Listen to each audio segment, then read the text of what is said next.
කුරුණෑගල දිස්ත්‍රික්කයේ පොතුහැර ආසන්නයේ පිහිටි දිගල්ලස්සේ ගෙදර සංඝබෝධි පරමානන්ද රජමහා විහාරස්ථාන පුරාණ විහාරස්ථානයේ වර්තමාන විහාරාධිපති දඹදෙණි හත්පත්වේ ද්විතීක සංඝනායක පොල්ගහවෙල වෙහෙරපිටිය විද්‍යාර්ථෝදය මහා පිරිවෙනේ විශ්‍රාමලත් පරිණාධිපති ශාස්ත්‍රපති රාජකීය පණ්ඩිත මාබෝපිටියේ විමල ඥාන නායක හාමුදුරන් වහන්සේ හමුවීම සඳහා අද දවසේ පැමිණිච්ච වෙලාව උන්වහන්සේ සමග මොහොතක් පිළිසඳරය දෙන්නට මේ වෙලාවේ කල්පනා කළා.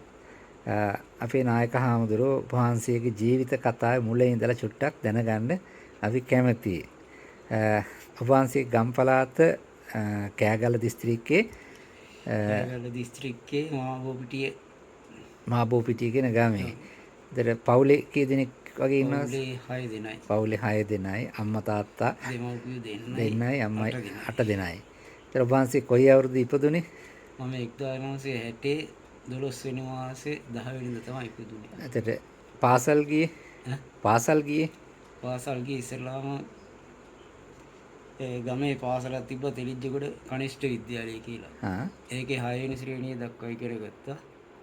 ඊට පස්සේ මාබෝපිටිය මහා විද්‍යාලයට ඇතුළත් වෙලා 9 වෙනි ශ්‍රේණිය දක්වා එහි අධ්‍යාපනය ලැබුවා. ඊට පස්සේ පැවිදි වුණේ කොයි කාලෙද? ඊට පස්සේ අධ්‍යාපනය එතනින් ඉවර කරලා 1976 මාතලේ මාදිපොළ මහා විහාර පුරාණ විහාරස්ථානයට ගිහිල්ලා 76 මහාන වුණා. ඊට පස්සේ අධ්‍යාපනය ලැබුවේ 76 මහාන වෙලා 79 විතර මාතලේ සාන්තිනිකේතන පිරිවෙනේ අවුරුද්දක් විතර අධ්‍යාපනය ලැබුවා. එයින් පස්සේ පොල්ගහවෙල වෙහෙරපිටිය විද්‍යාර්ථෝදය පිරිවෙනට ඇතුළත් වෙලා උසස් අධ්‍යාපනය ඇදහරුවාද? උසස් මූලික ශ්‍රේණියේ ඉඳන්ම අධ්‍යාපනය ලැබලා උසස් පෙළ දක්වාම අධ්‍යාපනය ලැබලා විශ්වවිද්‍යාලයේ ගිහිල්ලා ප්‍රාචීන අධ්‍යාපනයත් ලැබුවා. වෙහෙරපිටිය විද්‍යාර්ථෝදය පිරිවෙනේම ලැබලා ඒකෙම විශ්වවිද්‍යාලයෙන් පස්සේ ගුරුවරයෙක් වශයෙන් සේවය කරලා අන්තිම පරිවේනාධිපති දක්වාම කටයුතු කළා. අවුරුදු කීයක් ඒ වෙහෙරපිටියේ පිරිවෙනේ සේවය කරා? පරිවේනාධිපති ගුරු සේවයේ අවුරුදු 31ක් සේවය කළා. ඊට පස්සේ පරිවේනාධිපති ධූරේ අවුරුදු 6ක් 7ක් විතර වගේ. උපසම්පදා සිද්ධ වුණේ කොයි කාලේ? උපසම්පදා 1984 6 වෙනි මාසේ 4 වෙනිදා. ඒතර වෙහෙරපිටියේ අපේ මයිලා විනායක හඳුරන කාලේද ඒ කියන්නේ මේ සම්බන්ධ වුණේ පිරිවෙනට? ඔව් මයිලා විනායක හඳුරන කාලේ. ඊට පස්සේ අපේ පොත්ගුලේ රතනසාර නායක හඳුරු පොත්ගුලේ රතනසාර නායක හඳුරු ඊට පස්සේ සම්බන්ධ වෙනවා.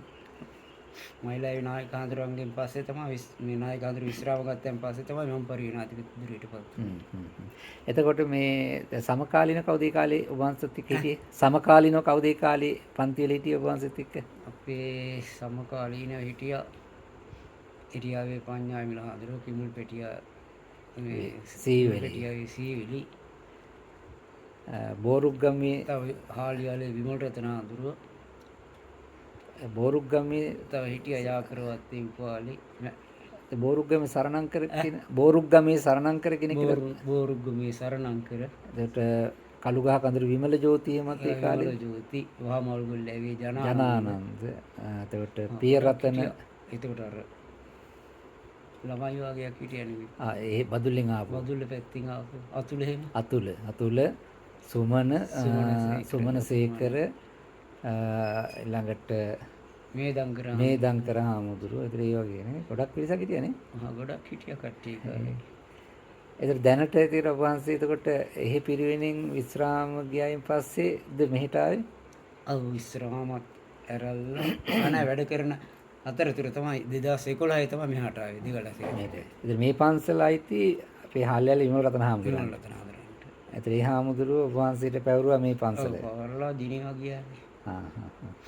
දැන්ට ඉතින් මාදිපොළ විහාර පන්සලෙත් ඉතින් විහාරාධිපතිත්වය තව තියෙනවා. ඉතින් මේ පන්සලේ දැන්ට කවුද ඉන්නේ? මාදිපොළ කවුද ඉන්නේ දැන්ට? ඒක ඉන්නේ දේවව්වේ සුගුණසාර කියලා. ඒ සහෝදරයෙක්ද ගෝලයෙක්ද? සහෝදරයෙකුත් වෙනවා ගෝලියෙකුත් වෙනවා.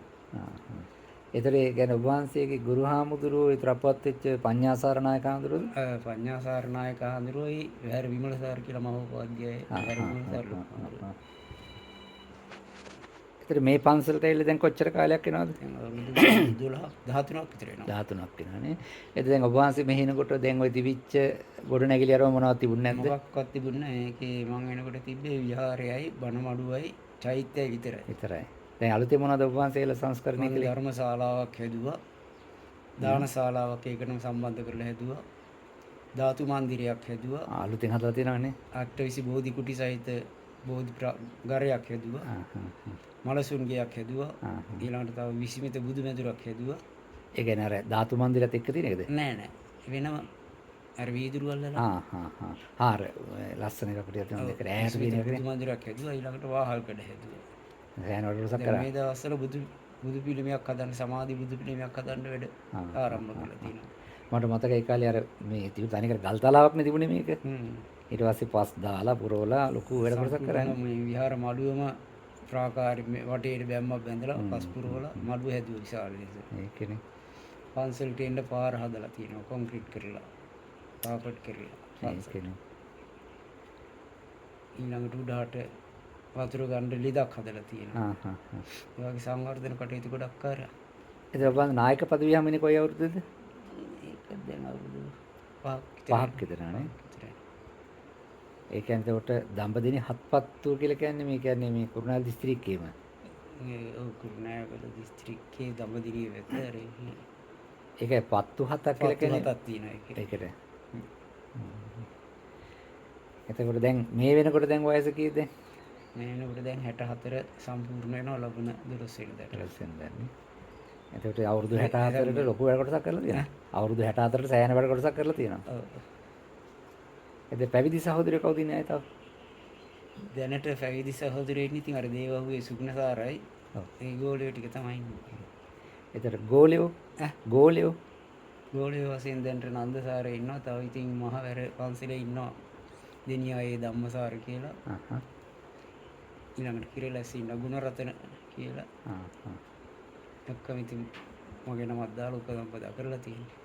ඒ රොබාන්සලාගේ ඒ කියන්නේ පාර්ශ්වීය වශයෙන් සම්බන්ධ වෙන්නේ මල්වත්තරද අස්ගිරියට. හරි. ඒතකොට රොබාන්සලා මේ පන්සලත් එක්ක සම්බන්ධතාව පන්සල් කීයක් තියෙනවද? මේ පන්සලත් එක්ක ආයිති වෙන සම්බන්ධයක් නෑ. ඒක විහාර පන්සලයි දැන් මේකයි විතරයි. ඒතර දැන් මේ විහෙර පිටියේ පිරිවනත් එක්ක තාම ඉතින් යනවා එනවා ගණදිනු කරන ඒවා තියෙනවා. විහෙර පිටියත් එක්ක ඉතින් යනවා එනවා ඉතින් අර ඉගෙන තැන වැඩ කරපු තැනනේ. ඔව්. අපිත් ඉතින් ඒ කාලේ ඉගෙන ගත්තේ පිරිවෙන්නේ. ඔව්. එතකොට මේ පන්සලේ මේ දායක පිරිස් කොච්චර විතර වගේ ඉන්නවා? මේ පන්සලේ දායක පිරිස පවුල් 250ක් විතර ඉන්නවා. ගම් 3ක් තියෙනවා. දිගල්ලස්සේ ගෙදර මහ පිටිය යටියන කියලා. මේ එතකොට මේ සංවර්ධන කටයුතු දායකයන්ගේ ඔබ වහන්සේගේ ඉතින් කැපකිරීමත් එක්කලා දායකයන්ගේ සම්බන්ධය ඇතිව තමයි ඉතින් මේ හැම දෙයක්ම කරලා තියෙන්නේ. රාජ්‍ය අනුග්‍රහයත් හම්බ වෙනවා. රාජ්‍ය අනුග්‍රහයත් හම්බ වුණාද? රජේනුත් යම් අනුග්‍රහයන් ලැබුණා ඉතින්. පෞද්ගලික අයගේ සාමාන්‍ය යම් උපකාර ලැබුණා. විශේෂයෙන් මේක සංවර්ධනය කරන්න හේතුනේ අධිවේගී මාර්ගයේ ෆස්ට් ටික හම්බ වෙච්ච නිසා. ඒක නොමිලේ ටික හම්බ වුණාද?